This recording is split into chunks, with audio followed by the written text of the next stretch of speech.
Salut, c'est Tom de la photo avenue. Aujourd'hui, ce que je te propose, ce n'est pas un tutoriel, mais plutôt un témoignage. Et par la même occasion, j'aimerais lancer une discussion sur le sujet suivant, marque originale ou copie.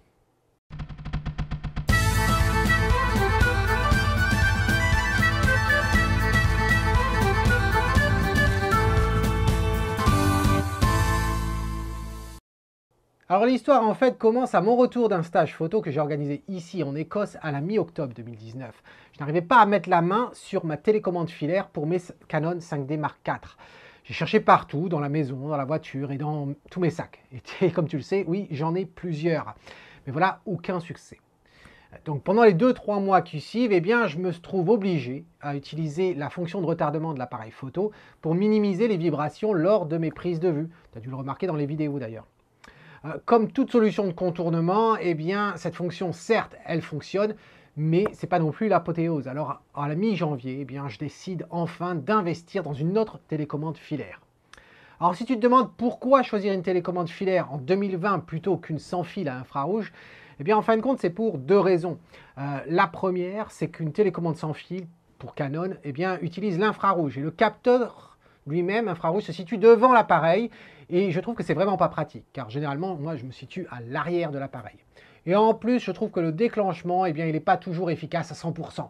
Donc, je trouve ça un peu galère comme solution. La deuxième raison pour choisir une filaire, c'est que les télécommandes sans fil sont plus petites et donc plus à risque d'être perdues. Alors oui, je sais, en disant ça, je m'aperçois à quel point cet argument est un peu ironique, mais bon, c'est la vérité. Alors moi, là, décidé à acheter une nouvelle télécommande, mais deux autres choix s'offrent à moi. Prendre une télécommande Canon ou d'une autre marque. Dans le passé, eh bien, j'avais acheté une télécommande qui n'était pas Canon, d'une autre marque pour le 5D Mark III. C'était la marque Shoot que j'avais trouvée sur Amazon. Alors, celle-là, eh bien, elle fonctionne bien, mais le type de connecteur 3, qui est le même que pour les 5D Mark IV, eh bien, il n'a jamais vraiment resté branché à l'appareil. Et j'ai toujours eu peur, en fait, qu'il abîme la prise connecteur. Et puis, comme tu remarques, eh bien, le cordon aussi s'est abîmé au bout d'un moment. J'étais obligé de mettre du scotch. Donc, au bout de plusieurs mois, eh j'ai investi sur le modèle Canon, qui est le RS80N3. Cette télécommande coûte aujourd'hui sur Amazon 59 €, ce qui est vraiment pas donné, surtout quand tu comptes les alternatives à 12 € à peine. Et en plus, je ne te parle même pas de la version Canon qui contient un intervallomètre, qui est la TC80N3, car elle coûte plus de 150 €. Alors comme j'ai la chance d'avoir l'intervallomètre construit dans le 5D Mark IV, eh bien c'est toujours ça d'économiser, tu vas me dire.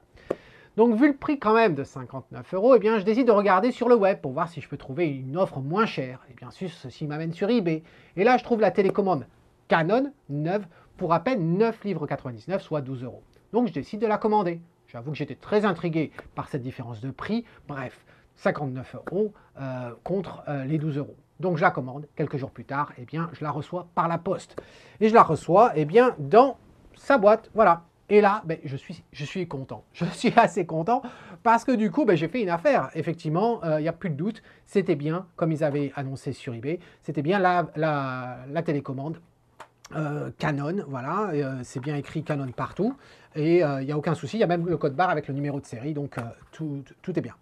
Donc, du coup, ben, la télécommande, la voici. Et puis, quand même, avant la télécommande, eh bien oui, comme tout papier, il y a, comme tout produit, je dirais, il y a toujours les instructions. Et là, ben, ça rassure aussi parce que du coup, ben, sur le papier, je vois bien, c'est Canon, c'est écrit partout Canon. Il y a même le logo de la CE, par exemple, ici. Et puis, il y a le petit logo, les diagrammes sur comment utiliser ça. Et puis, dans toutes les langues, comme toutes les instructions. Donc, bon, je suis satisfait, je suis content. Voilà, je me vante même auprès de mon épouse et de ma fille. Je dis, ah, j'ai fait une affaire, j'ai économisé 50 €, c'est génial. Donc, la télécommande, eh bien, la voici. Et il n'y a pas à dire, c'est vraiment la télécommande.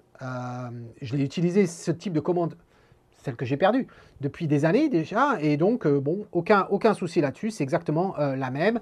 Il y a bien écrit Canon dessus, c'est même gravé Canon derrière, il n'y a aucun souci. Donc, du coup, ben, qu'est-ce que je fais? Ben, comme tout produit, ben, je l'utilise. Donc, du coup, je le branche sur l'appareil. Là, je m'aperçois que quand je le branche, eh bien, il s'enclenche bien comme il faut dessus. Il tombe pas, tu vois, donc c'est bien. Puis j'allume l'appareil et puis je me décide à tester. Donc j'appuie sur le bouton et puis il fonctionne, comme tu peux entendre, il prend les photos. Et puis il y a bien la position où tu appuies et puis tu déclenches et puis ça reste collé comme ça, pratique pour le mode bulbe et autres. Là, pas trop mal, si ce n'est que je trouve quand même que mon doigt, eh bien, s'enfonce quand même pas mal dans le bouton. J'ai l'impression qu'il rentre bien à l'intérieur du boîtier de la télécommande. J'ai pas souvenance que c'était comme ça sur la télécommande que j'avais.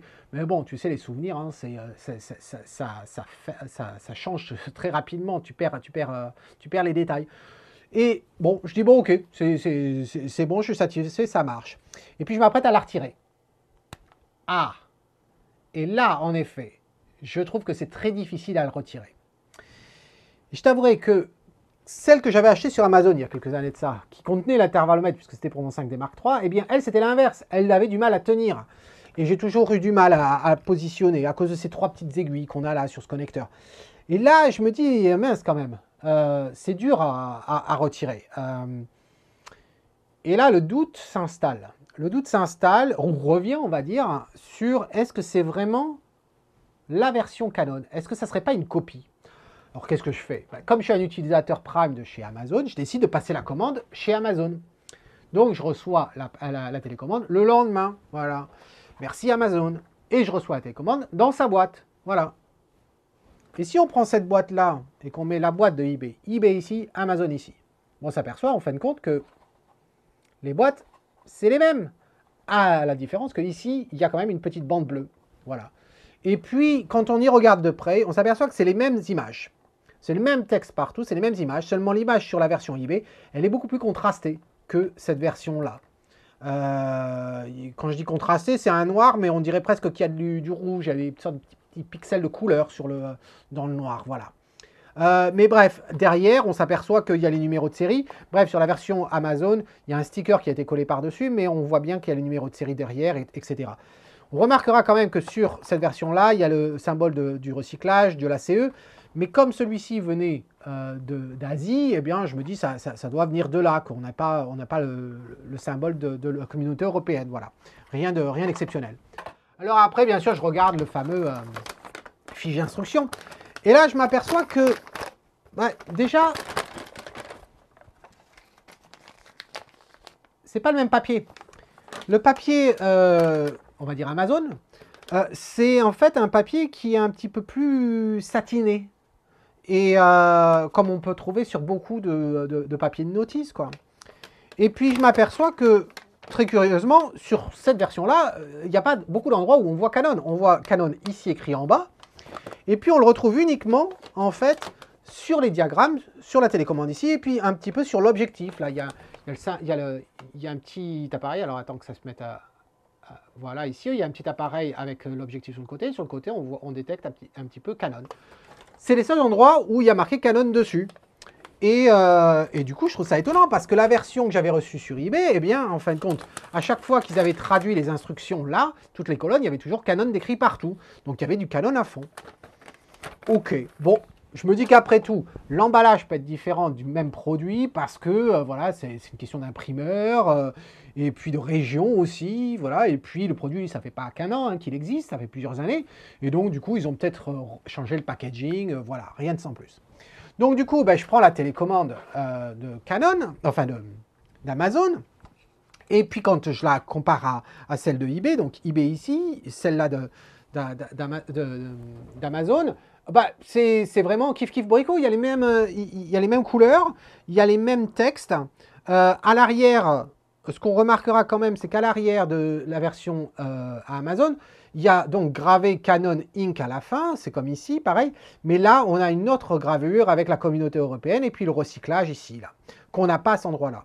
J'en profite aussi pour remarquer que les vis employées, celles de l'Amazon, elles ont une tête un petit peu arrondie, alors que celle de l'autre, de eBay, elle a une tête relativement plate. Je remarque aussi que le noir du boîtier ici, il est beaucoup plus foncé, beaucoup plus fort que ce noir qu'il y a ici, qui est un petit peu plus mat. Et puis, quand je regarde, après, c'est les câbles. Alors, pourquoi ça s'appelle RS80N3? RS, c'est Remote Switch en anglais. Et 80, c'est la longueur du câble qui fait 80 cm. Et N3, c'est le connecteur N3, puisqu'il y a les 3 aiguilles. Voilà. Et quand on regarde ça, le câble de chez Amazon, entre guillemets, il est plus mat. Il fait un petit peu plus caoutchouteux, on va dire. L'autre, il fait un petit peu plus plastique, même si c'est caoutchouc, mais bon, c'est la même chose. Mais bon, bref. Donc oui, même la tâche ici, la tête du câble ici qui est un peu plus dure, plus brillante que celle de Amazon. Au niveau du connecteur, ici, il n'y a pas vraiment beaucoup de différence. Je remarque quand même qu'il y a un petit peu de brillance dans le gris. Voilà, c'est comme un gris métallique de voiture. Voilà, il y a un petit peu de brillance dessus, mais je vois pas, à part ça, je vois pas de différence en soi. Voilà. Et puis, bien sûr, il faut faire le test. Alors, le test, que je les sépare maintenant, voilà. Le test, eh bien, consiste forcément à le brancher. Donc, je le branche. Il s'enclenche bien, pas de souci. Il reste bien en place. L'appareil est allumé. Ça fonctionne. Et là, par contre, je m'aperçois que mon doigt, il ne s'enfonce pas autant dans le bouton. Le ressort, il est plus ferme, en fin de compte, avant même que tu arrives au déclenchement lui-même. Et donc, il ne s'enfonce pas et c'est quand même plus agréable. Avant, j'avais l'impression que le doigt, le pouce, si tu veux, il rentrait dans le trou, en fin de compte, de la télécommande, et qui suivait le ressort. Et comme le ressort était pas assez ferme, ben, ton doigt s'enfonçait drôlement dedans, ce qui fait que la bordure du cercle venait t'appuyer contre le doigt et ça fait un petit peu mal, entre guillemets. Voilà. Alors que celui-là, il est beaucoup plus ferme. Le répondant, quand tu déplaces, quand tu mets le curseur pour bloquer, là, eh bien, il est bien correctement. Il est très agréable. Et c'est là, en fin de compte, après, quand je décide de le retirer, tu te rappelles, l'autre, il était bloqué, etc. Celui-là, il se retire facilement. Et là, je me dis, eh bien, ça y est, mes doutes sont clarifiés. La version que j'avais reçue d'Amazon, c'est bien sûr un original, mais la version de eBay, c'était une copie. Et là, du coup, je me suis dit, eh ben, écoute, je vais faire une vidéo pour en parler. Parce que, en fait, il y a deux types de copies quand on y réfléchit. On a une société principale, comme on va dire Canon, une vraie marque, qui investit dans des recherches, qui crée des produits, voilà.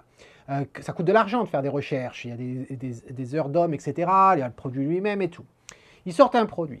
Ce produit-là plaît, entre guillemets, et attire la compétition. La compétition, en fait, regarde ça et se dit, tiens, je vais l'acheter, je fais ce qu'on appelle du reverse engineering, qui revient en fait à démonter le produit, et essayer de comprendre comment il fonctionne, et puis essayer de le reconstruire. Et tu vas trouver plein de sociétés comme ça, qui produisent des produits alternatifs, qui sont construits pratiquement sur les mêmes specs, en fin de compte. Des fois, ils ne vont pas utiliser forcément les mêmes composants, mais le produit d'aspect visuel est relativement proche de l'original, et ces sociétés-là vont mettre leur propre logo dessus. Donc c'est une copie en soi, mais bon, ils s'établissent en tant que marque individuellement. Et puis après, tu as un autre type de copie. L'autre type de copie qui est en fait ce type de société qui n'a pas de marque, qui n'a pas de logo. Elle n'en veut pas surtout, elle ne veut pas dépenser en logo et en marque, non. La seule chose qu'elle a envie de faire, c'est en fait de voler un produit, voler une intelligence, voler une création, la démonter, comprendre comment elle était construite, la reconstruire, trouver des fournisseurs pour reproduire exactement, pratiquement à l'identique d'aspect visuel extérieur, et j'entends bien vraiment l'aspect visuel extérieur des choses. Les composants à l'intérieur, ils vont trouver quelque chose de moins cher, et ils vont offrir cette solution à l'effigie de la première marque. Quel est l'intérêt? Eh bien, c'est que eux, ils vont la facturer beaucoup moins cher, et va les vendre sur les marchés tiers, tels que eBay et autres. Et donc, tu te retrouves à acheter un produit qui, d'aspect extérieur, et tout amène à te faire croire, en fin de compte, que c'est le produit original. Après tout, quand je l'ai acheté sur Amazon, et tu le vois apparaître maintenant, eh bien, c'était marqué que la marque était Canon. Certes, ça marquait comme quoi c'était compatible avec Canon, mais la marque au-dessus, comme tu peux voir, c'est marqué brand, qui veut dire marque. La marque du produit, c'est Canon. Et ils te vendent ça 50 € moins cher que l'original. Alors du coup, ça mène une question, ça amène un débat. Et c'est ça que j'aimerais lancer avec toi. Si tu pouvais mettre tout ça dans un commentaire. J'aimerais bien savoir, en fin de compte, comment tu opères pour investir ou acheter du matériel photo. Est-ce que tu achètes forcément de la marque? Et de la marque, j'entends par exemple la marque officielle, les grosses marques, Canon, Nikon, Sigma, etc. Ou même, on peut même pousser le vice, c'est à dire, je n'achèterai jamais de Sigma ni de Tamron, j'achèterai toujours de la marque de mon appareil photo. Canon, Nikon, Sony, Pentax et autres. Je n'achète pas d'objectifs tiers. Ou pareil, les télécommandes, je vais prendre forcément de la marque. Ou bien est-ce que tu fais partie de ceux qui vont acheter, certes, de la marque quand ils peuvent se le permettre, mais ils vont quand même regarder à côté si les marques tiers qui proposent des solutions alternatives, est-ce qu'elles ne sont pas assez alléchantes d'un point de vue financier et vu un budget plus ou moins restrictif. Tout le monde a ses propres restrictions dans les budgets de toute façon. Donc, est-ce que tu opères comme ça ou est-ce que tu vas même plus loin et tu te dis, à partir du moment où la solution propose la même fonctionnalité que l'autre, eh bien, vu la différence de prix, même si ça ne dure pas longtemps, je vais investir dans le moins cher. Voilà. Donc, je serais curieux de savoir comment tu opères, comment tu navigues dans ce marché immense que l'on a pour la photographie. Alors, si tu te demandes qu'est-ce qui va en devenir des télécommandes, eh bien, par concours de circonstances, il y a une semaine de ça, en bougeant des choses, un meuble dans mon bureau, eh bien, j'ai retrouvé la télécommande que j'avais. Voilà. Donc, elle n'est pas perdue en fin de compte. Elle était égarée momentanément. Voilà, c'est ce que les hommes disent quand ils perdent des choses. On n'est jamais perdu, on est juste, on visite. Voilà. Ma télécommande a visité les recoins de mon bureau. Voilà. Et donc, du coup, ça me laisse un choix à faire. Eh bien, Monsieur Amazon, prépare-toi parce que cet après-midi, je te renvoie la télécommande que j'ai achetée. Quant à eBay, eh bien, qu'est-ce que je vais faire? Oui, je vais la retourner. Je vais me retourner contre cette société, juste pour le plaisir, voilà, qu'ils aient vendu quelque chose sous le nom d'une marque qui n'est pas la leur, voilà. Donc, je vais attaquer ça. Je vais contacter eBay cet après-midi et retourner le produit. Ce n'est pas que pour les 12 €, mais si encore, j'avais pas les doutes qui pouvaient abîmer le connecteur de mon appareil, eh bien, je le garderai. Mais ce n'est pas le cas. Quand on y réfléchit, il y a sûrement certains accessoires que l'on peut acheter à bas prix, sans marque, etc. Si c'était une télécommande infrarouge, sans fil, il n'y a pas de souci, je la garderai. Mais elle est à fil et elle se connecte à un autre appareil, un appareil qui coûte très cher. Et que même j'ai beau avoir une assurance, si jamais je venais à casser le connecteur de cet appareil-là, eh bien, je me mordrais les doigts parce que le coût de la franchise pour mon assurance, elle coûterait bien plus cher que les 50 € d'économie. Donc voilà, donc je préfère ne pas utiliser cette télécommande pour ces raisons-là. Donc j'espère que tu as trouvé cette information, cette vidéo intéressante en soi.